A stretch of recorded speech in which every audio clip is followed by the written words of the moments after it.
Picture this, you spend a lot of hours learning new words, and when it comes to speaking in front of someone, your mind goes blank and you forget everything.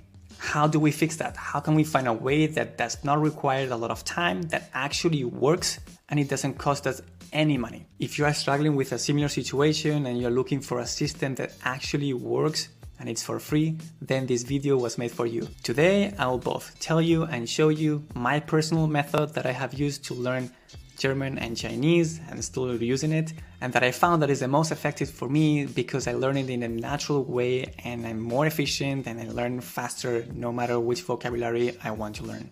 And also that you don't forget the new words so that they can stay in your head forever. Now, why are we forgetting this vocabulary so fast? There are many reasons why this might happen when you're learning a new language. Maybe it's because you're not repeating the words enough, or that you're not deeply processing the actual meaning of the words that you're learning, or simply because you're stressed and overwhelmed and you're trying to learn a lot, everything at once, which doesn't work. That's how our brain works. They eliminate everything that we don't use. But I know that feeling. I know it can be very overwhelming and frustrating after all the effort that you have put into it. No matter the reasons, learning a language should not cause you any extra stress or anxiety. That's not what we want. I have personally tried many different methods to learn Chinese, English, French, and German. I've used a lot of flashcards, sticky notes on the wall, quizzes, and they never really worked for me. And that's why I'm so happy to share my method with you. It worked for me, and I really hope that also works for you. For me, after I used the method, my way of learning completely changed as I was able to learn vocabulary faster, making deeper connections, and being more efficient with my time. And also while having fun in the meantime, which is also important. We should not forget about that. I'm going to explain the context first and then some techniques that you can apply with this method. Here's the situation. First, I prioritize the words. If I come across the same word over and over again, my brains identify that that's a key word and therefore it's important to add to my vocabulary. So when that happens, I look at the word up, I see it in context, and then I try to remember. Most of the times those keywords are not going to be just simple nouns. For example, I don't know, blanket, but rather structures that are going to be repeated in all languages and are very important. For example, the word also. This is how I prioritize what is important to me to learn at a specific time and at my level. And this could really change depending on your learning style and your context as well. The other way to prioritizing words is identifying which words are important for you and your identity. For instance, I play Ultimate Frisbee in Germany, so I started to learn specific vocabulary to play Ultimate Frisbee because that's what I was doing in my daily life, and I still do. Also, I remember learning a lot of vocabulary when it comes to school context in China because the families did not speak any English or Spanish, so I had to learn how to tell the families how the kids were doing using Chinese. Another example is when I was in China, I used to share an apartment with a German guy who happens to have a very good level of Spanish, by the way. But I remember learning a lot of vocabulary in English for the households because I've never learned that in school and I had to use it in my daily life to communicate with this guy. In those contexts, I started to identify those keywords and try to copy what my German roommate was saying in those specific moments or what my Chinese colleagues were telling the families when it comes to school situations. This combination of high-frequency vocabulary list of words and words that you need in your daily life is what is going to help you to communicate faster, naturally, and more effectively. The other vocabulary list that you are going to learn are not going to help you in your daily life because you're simply not going to use them. Now that we have actually talked what to learn, the next step is how to do it. So here I'm going to explain an example of what I actually mean and how I do it. But before that, maybe you're thinking how I'm going to talk to someone if my grammar and my vocabulary are really bad. And here is the point. People will actually understand you. No matter your level, no matter your grammar mistakes, they will understand you. That's the truth. And from my own experience, people, they don't even care about your mistakes, or even better, they care and they help you and they're very nice and kind. People are not looking for non-native speakers with perfect grammar and perfect vocabulary use. That's not true. That's not happening. It doesn't exist. But rather for people that is showing interest, that they really want to communicate themselves and that they do it in a natural way. The fact that you are doing an effort will mean a lot to them. The sooner that you understand this and let go of your fears, the faster that you will improve. Now, if you don't have anybody to talk to, or you are living in a country where they don't speak the language that you are learning, I have a very good solution for you and I will explain later, so stay tuned. Here's an example of an English word that was completely new for me and I had no clue what that was. That word was otherwise. I remember hearing the word otherwise in so many conversations and different scenarios, and I was always listening to it, but I really never knew what that was. I had no clue. To be honest, the first time that I heard it, I really thought that was the name of a Pokemon or something like that. I don't know, very dumb, I know. It was only after I asked my friend, hey, like, what is the meaning of this word, when I had these aha moments. Have you ever had that? Right? I know. After these aha moments, I wrote the words on the phone and I tried to use them in real context. My mind was always trying to think, okay, in which situations can I now use this new word?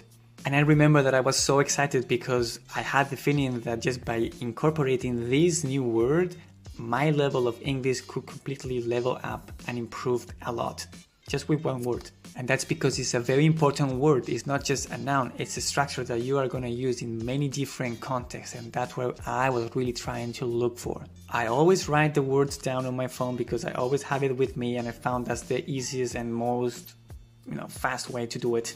And I personally use Google Keep Notes because I can connect it also with Gmail on my account on the computer, so I can check no matter where. The next step is that I found a very useful app. I don't think a lot of people is talking about it.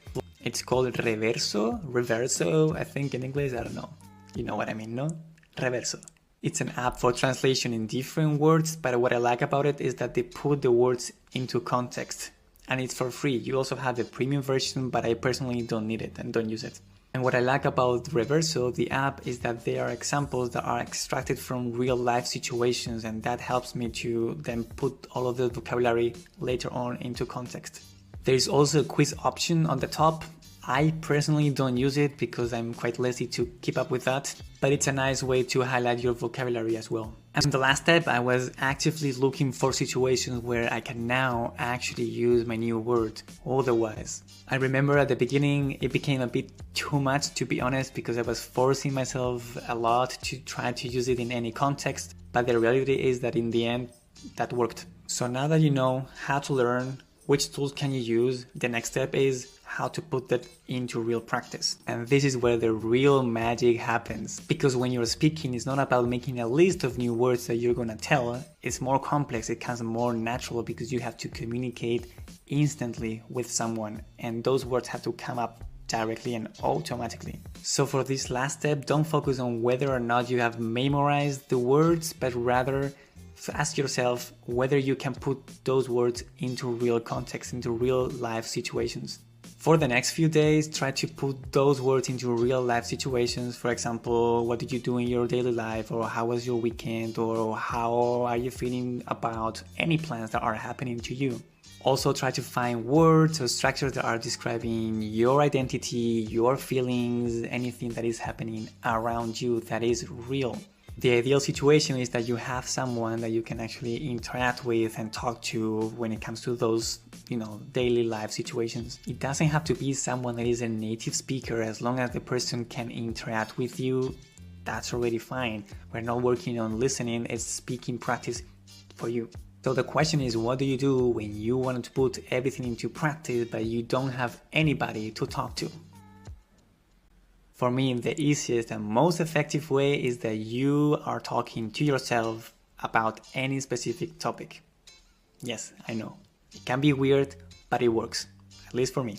If you feel awkward talking to yourself out loud, I get it. You can start also talking to yourself in your mind first. Or find a time where you are actually comfortable and nobody is listening to you. For me, when I was in China, when I was with my scooter and I had my helmet on, and somehow I had the feeling that nobody could really hear me, even though that was not true, but that helped me. That's where I felt comfortable, and I found that it was easy for me to, keep practicing and not caring at all about whether or not people are actually listening to what I'm saying. Now, I also do it when I go for a walk with my dog in the countryside, not in downtown. But just find a way in your daily life that you feel comfortable with and start practicing. Don't be scared of trying. For instance, I will set a specific situation in my mind and then I will have to perform it. Such as I have to explain to my friend what I'm gonna do in the weekend and how I'm feeling about it. If you're not very familiar, what you can do, you can also write it down before you start talking so that somehow you have a text that you can check And that way you can always come back to the text whenever you are not sure whether you are talking and saying what you want or not. And through time you will notice that there are a lot of different structures and words that are repeating over and over again, no matter the context or the situation that you are explaining. Those are the words or the structures that you need to prioritize, because those are the words that you need them. You wanted to say, you want to express yourself, and that is what you need to level up and go to the next step. Because those are the words and structures that are going to make you improve, that are going to change the way that you are expressing in the target language. Alright, now I would love to hear from you. What do you think about learning vocabulary with this method? Do you have any other ways to learn new words and use them in different contexts? I would love to hear from you. Until next time, keep embracing those aha moments, and I will see you in the next video.